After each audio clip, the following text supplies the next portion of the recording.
I've hit the road this week and I'm headed to the east coast of Florida to the Canaveral National Seashore National Park. I'm going to be looking for wildlife options, also taking you guys through a tour of the park and see what kind of wildlife options there are there, what kind of techniques we can use to find them. There's two entrances to the park. There's one on the north entrance that you enter through New Smyrna Beach, and there's one on the south entrance that you enter through Titusville. That means this area spans from New Smyrna Beach to Titusville. So it's a pretty large area, including part of the Indian River Lagoon, Merritt Island National Wildlife Management Area, the Mosquito Lagoon area. So there's tons of wildlife here. I just never really been here photographing before, so I'm not sure what we're gonna get into. We're just gonna look around and see what we can find. Hopefully maybe some spoonbills, ospreys, eagles, and there's been rumors of some flamingos here, but I haven't really confirmed that yet. So unless I see one, I'm not gonna be able to do that. Hopefully I see a flamingo, because I would really love to get a photograph of one of them for you guys and document that as well. If you've never been to this national park before, it does cost money to get in here. It's $25, and I think that's for 3 or 5 days. I'm not 100% sure about that. Or you can purchase an America's Beautiful National Park pass for $80, and that's what I did. That will get you into any national park in the the United States. Obviously, national parks are a great place to do wildlife photography and landscape photography. If you're going to use the drive around method to look for wildlife, a national park is a great place to do that because there's places to stop. If you're on a highway or a busy road and you see an animal, you might not even be able to stop to take a picture of it. So a national park, a state park, a county park, someplace where there's less traffic is a great place to use the drive around and look for wildlife method. One tip would be to get your camera out before you see an animal, take some test photos, get your settings in order for the lighting conditions so that you're not in a rush trying to get your camera out, put your lens on, and then also get the settings correctly before the animal moves away, because oftentimes they're on the side of the road or you have to pull off a little bit ahead, and by the time you come back to take a photo, you only have a short window to get the photo. Being ready for the situation really helps for animals that you see in national parks. If you're gonna get out of the car and walk towards the animal to get closer, that's completely fine. Just keep in mind to keep a safe distance for both your sake and the animal's sake, especially out west where there's larger animals. You don't want to get too close and you don't want to be harassing the animals anyway. We want to practice ethical photography.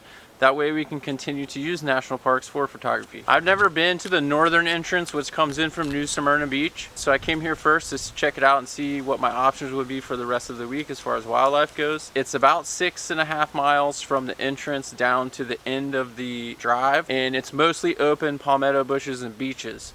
So I don't think there's a whole lot of options for wildlife on this side of the park. I was really hoping to get more on the Mosquito Lagoon or Indian River Lagoon side of the park, but you can't access it. It's just a one-way street, as you see. It goes all the way down to the end and you can turn around and come back. If you're looking to shoot beach photos or pelicans, sandpipers, or even landscape photos with no one in it, this would be a great place for that, because the beach is 6 miles long, there's only 5 parking areas, and there's not very many people in any of those areas, so you could easily just walk away from the parking area and get your own section of private beach to do your photography. As I had stated, this is mostly what the north side of the park looks like. It's just open palmettos, palm trees, and the beach is over here on the other side of the road, which you can't even see it in this section. Some sections you can see the beach, but I don't think there is a ton of wildlife living here. This is the beach side. As you can see, there's not very many people on it, which would be a great place for sandpipers or pelicans or any kind of beach dwelling animal or landscape photography.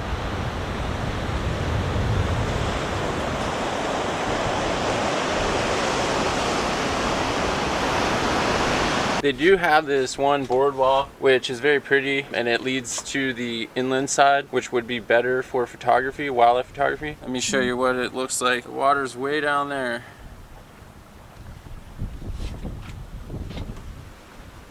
Although very pretty, I don't think it's a great place for photography. It's elevated. On the beach side, you could possibly get a sunrise over here, but you have some power lines in the way you'd have to take out of the photo. I think there's better options. All right, being day 1 was a bust. This day 2, I'm up at 5 o'clock and just got some coffee. We're headed to the southern part of Canaveral National Seashore. So hopefully at sunrise I'll stumble across something to take a photo of. If not, I'll have to return in the evening when the light gets better.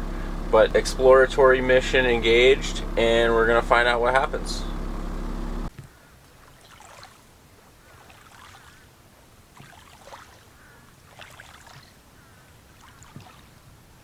I've made it to the southern entrance. This entrance comes through Titusville, the National Seashore National Park, through Merritt Island Wildlife Management Area.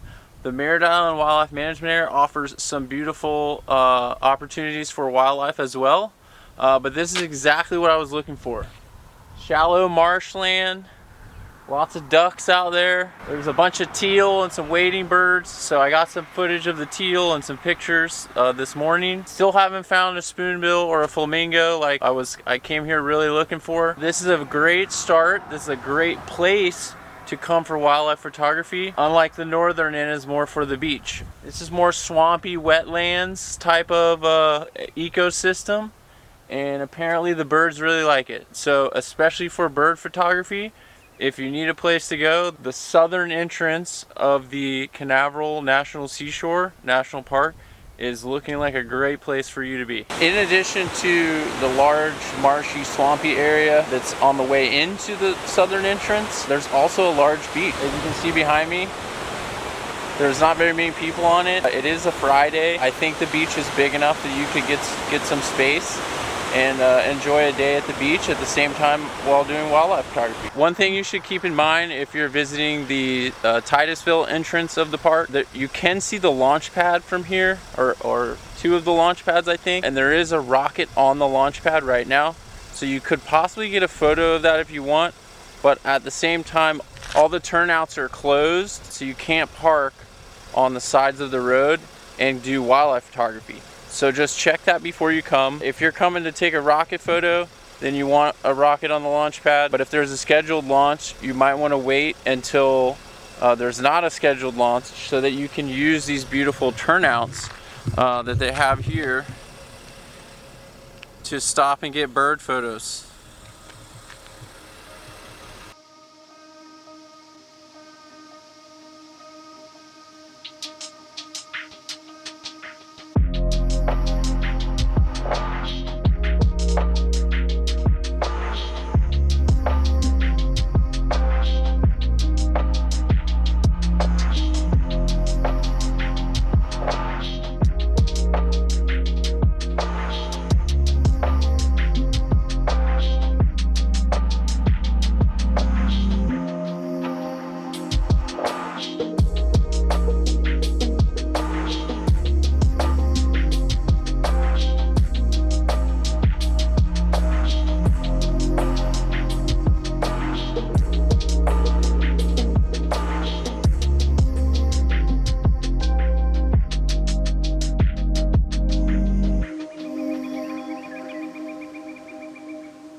I'm having a really hard time finding these flamingos, so I have enlisted a specialist.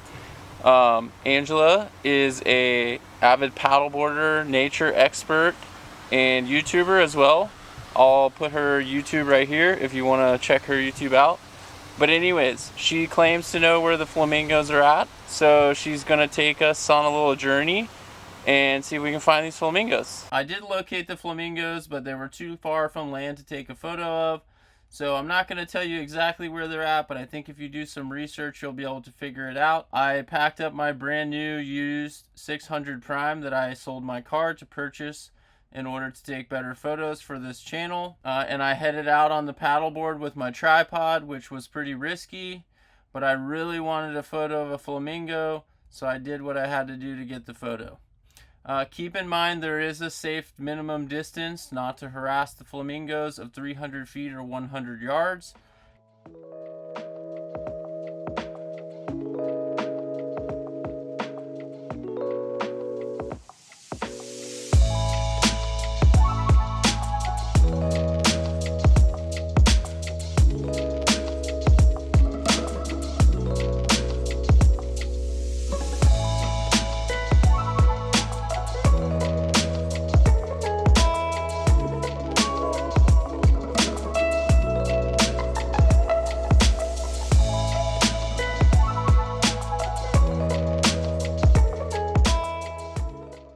photos of the flamingos, but this is the one I like the best, with the two flamingos and the water dripping off.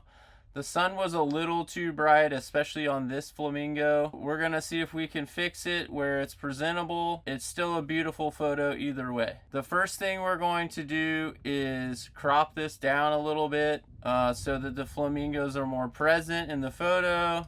It also needs to be straightened a little bit due to the conditions. I didn't want to mess with straightening the camera too much. I just figured I would do it in post-production. Now, the only thing we're going to do to the entire photo is we're going to take some of the highlights off and we're going to give it a little bit of denoise just to take the hard edges off.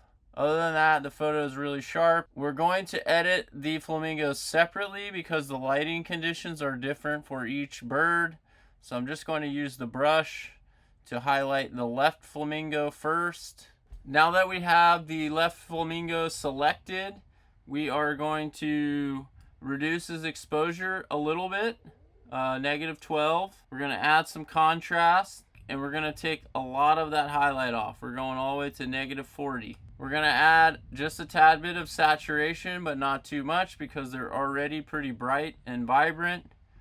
And then we're just going to add a little bit of clarity. We're going to put that at 15 just to sharpen them up a tad bit more. I would have liked to do them both at the same time, but didn't work out that way. Now that we have the right flamingo selected, we're going to add a little bit of contrast to him. We're going to put that at 11.